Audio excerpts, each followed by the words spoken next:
Afternoon. Oh yeah. Sorry I'm late, guys. Just come out of a crisis meeting.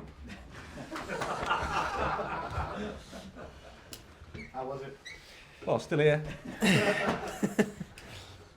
really are in crisis. Certainly.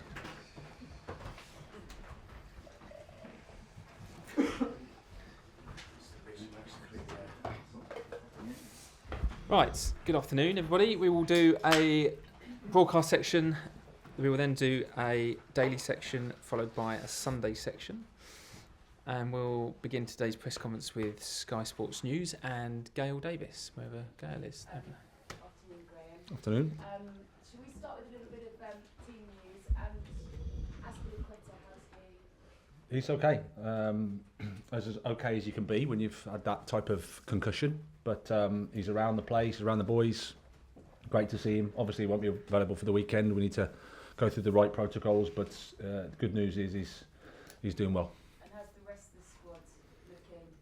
Any other to report? And those that have managed workloads that weren't injured, might they be back and okay? Yeah, they will. Yeah, so we've had a good week's training. Everybody's available pretty much, apart from N'Golo and Christian Pulisic.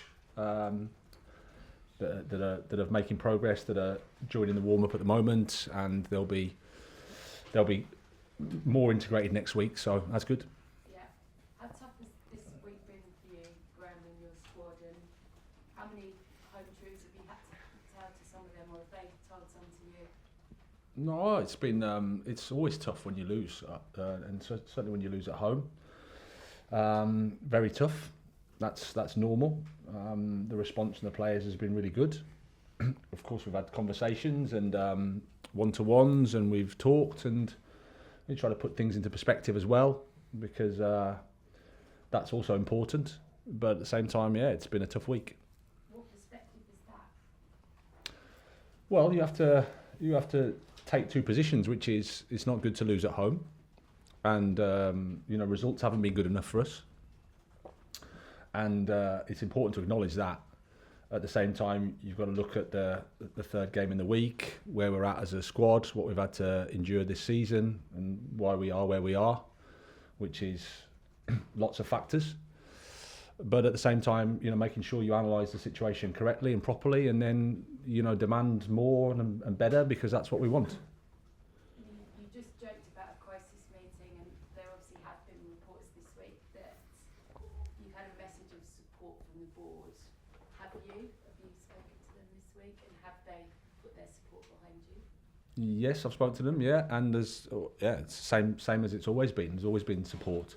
I mean, I've been under pressure here for 4 months from you guys, don't forget. So I'd constant, have you spoken to the owners, and have you support? So that continues. They've been great. They've been brilliant. I think they also see where we're at the same time, frustrated because the results are where we are, and we have to do better.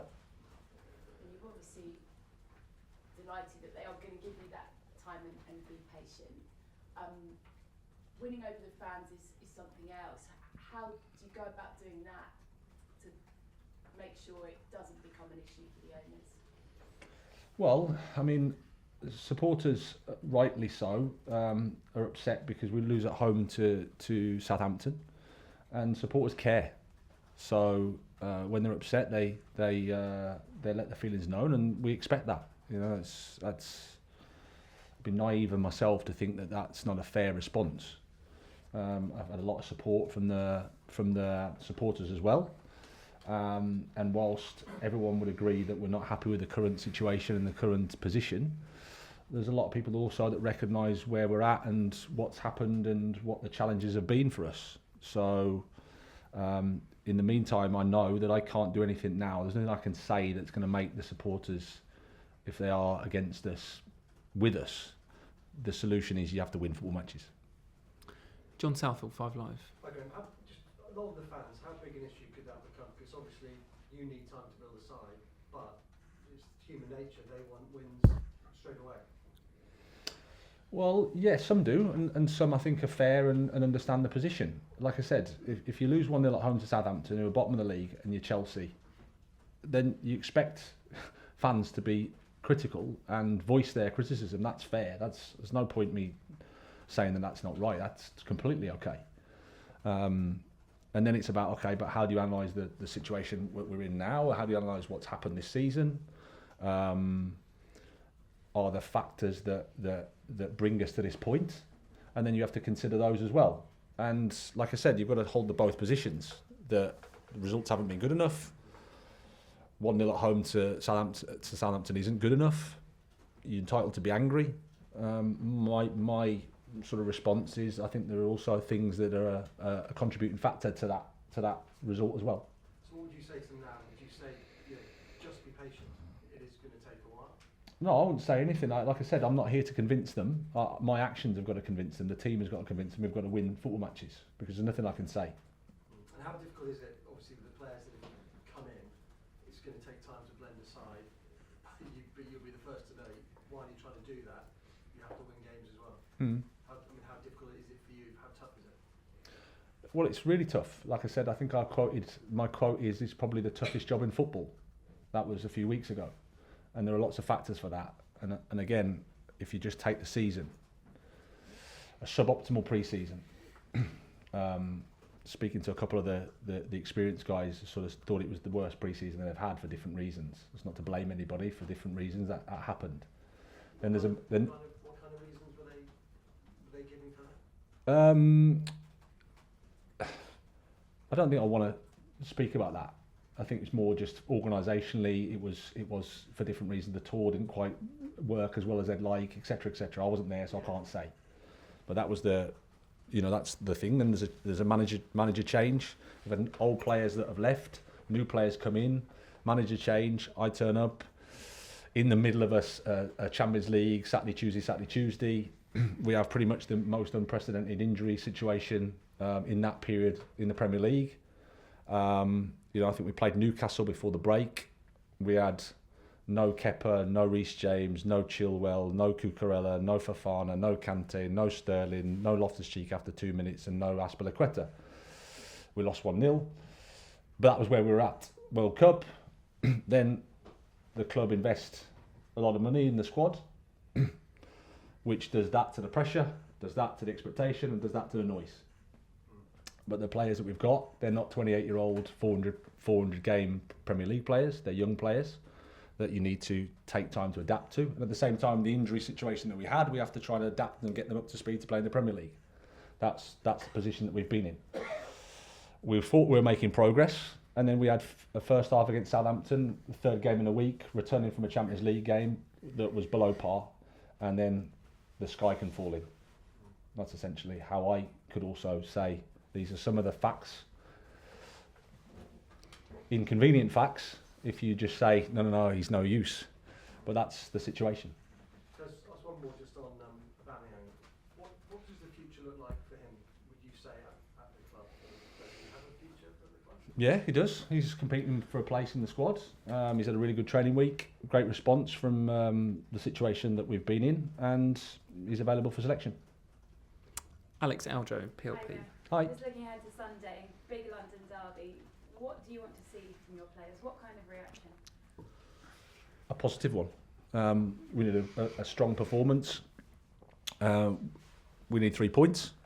We go there, it's a fantastic game. London derby, like you say. I'll miss seeing Antonio. Obviously, I wish him a speedy recovery. But it's a game that we're really looking forward to. The training, like I said, training week has been really good. The response from the players has been really good, so we're looking forward to the game. Is it true you gave your players a couple of extra days off as well this week, and what was the reasoning behind that? No, they were scheduled, and after the week we had with the Champions League, it just fitted that they were there. Sometimes you need a couple of days to clear the head and to make sure that the feedback and the planning is correct. So it was already scheduled. You said earlier you've been under pressure for 4 months now. How do you cope with that pressure, and are you able to block out the noise from outside? Well, you're asking me the question, but I don't think anybody's really bothered, is the truth, because I'm the manager of Chelsea, and I've been asked for 4 months, so, and the pressure's, it's a two-way thing, isn't it? I've been under pressure for 4 months, so 4 months ago, was I under pressure? I don't know. But as obviously now, when the results are that they are, you accept it, absolutely. Why it's fascinating to see the process play itself out. And like I said, I've sat here for 4 months and answered questions about pressure, time, how much have you spoken with the owners, the same question every week. And I think that's just part of life and Chelsea. And then you have to accept the fact that when the results aren't like they are, then you accept criticism, and that should come, and that's fair.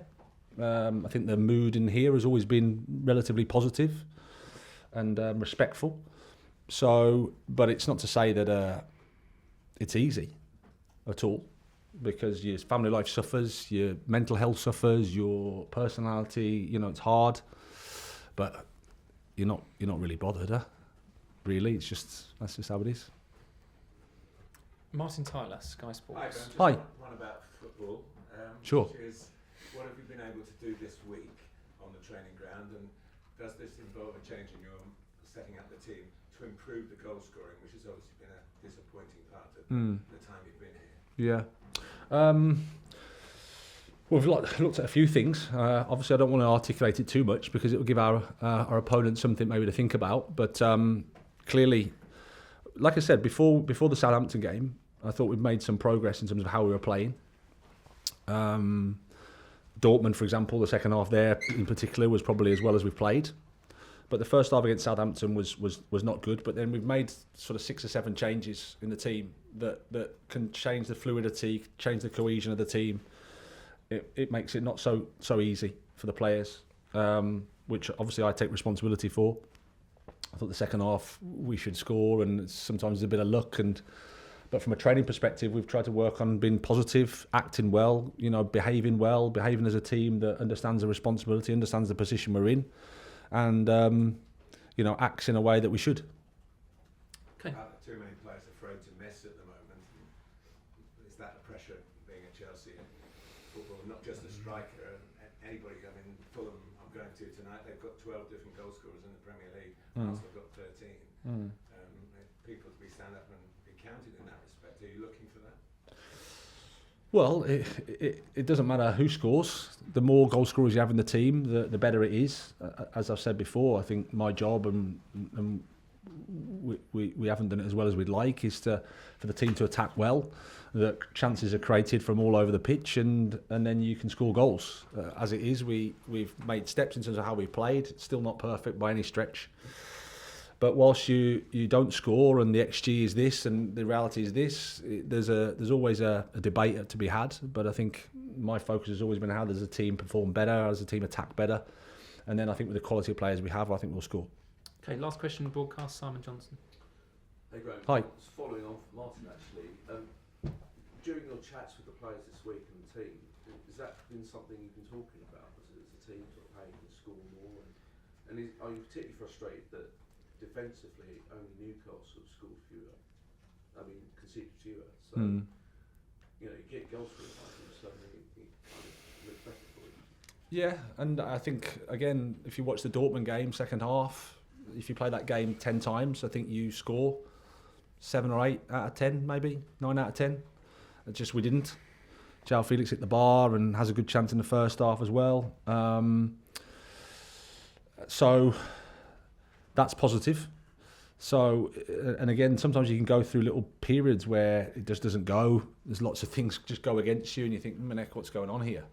It seems to have been that way a little bit.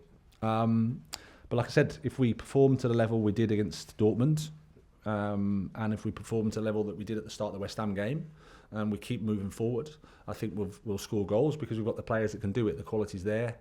It's about when you integrate young players and new players into a team, it's not so easy just for everything to click. The most difficult part of the game is the attacking part of the game. So it's no surprise that maybe, you have to work a bit with that. And again, with the situation that we've been in, players coming back from injury, it's to get that fluidity, to get that certainty in your attacking play, it's a process. Did you talk about it at all this week, as a group? Yeah, we've spoken about it. I've spoken about it with individuals and not as a group in terms of how to attack against Tottenham, really, to focus on that. Sure. Because the past is the past, and okay, we need to focus on the next game, which is Tottenham. and how can we attack well there against a team that doesn't give much away, defend with a back five, defend strong, defend deep, press high when they can. So we try to think about that. Okay, that's the end of